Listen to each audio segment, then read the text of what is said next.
રાષ્ટ્રપતિ દ્રૌપદી મુર્મુએ રાષ્ટ્રીય સેવા યોજના પુરસ્કાર કર્યા એનાયત। યુવા એનએસએસ વિદ્યાર્થીઓ તેમજ સામુદાયિક સેવકોને સેવા માટે પ્રોત્સાહન કરવાનો આ યોજનાનો છે ઉદ્દેશ।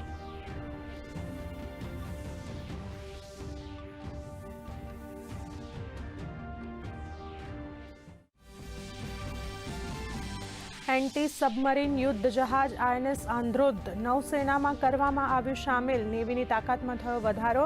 निर्माणमां 80% વધુ સ્વદેશી વસ્તુઓનો કરવામાં આવ્યો ઉપયોગ।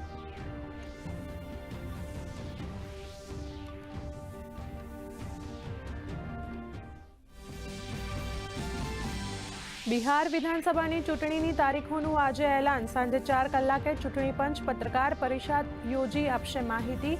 તો બિહાર ચૂંટણી પહેલા એનડીએ ઘટક દળોમાં સીટ શેરિંગ માટેની કવાયત તેજ। મહાગઠબંધનમાં પણ સીટ શેરિંગ પણ ટૂંક સમયમાં થશે ઘોષણા।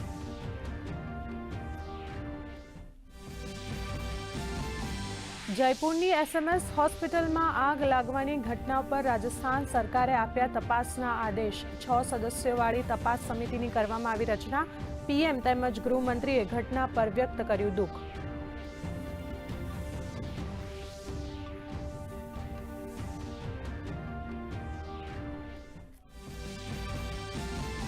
બિહારના કોસી ક્ષેત્ર પૂરથી પ્રભાવિત। ગત 48 કલાકમાં 16 લોકોના મૃત્યુ। તો દાર્જિલિંગમાં ભૂસ્ખલનથી 20 લોકોના મૃત્યુ।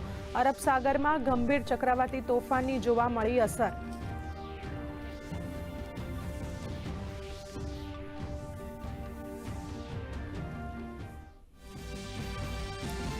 શક્તિ વાવાઝોડું પડ્યું નબળું। ગુજરાત પર રહેશે સામાન્ય અસર। હળવાથી મધ્યમ વરસાદનું હવામાન વિભાગનું પૂર્વાનુમાન। તો ગત રોજ ગાંધીનગરના દહેગામમાં સૌથી વધુ 1.77 ઇંચ વરસાદ।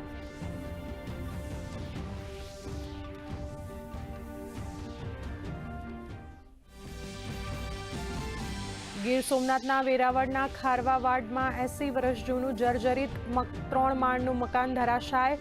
4 કલાકના રેસ્ક્યુ બાદ 3 મૃતદેહ મળી આવ્યા। ફાયર ફાઇટર, પોલીસ તેમજ નગરપાલિકાના ટીમ ઘટના સ્થળે।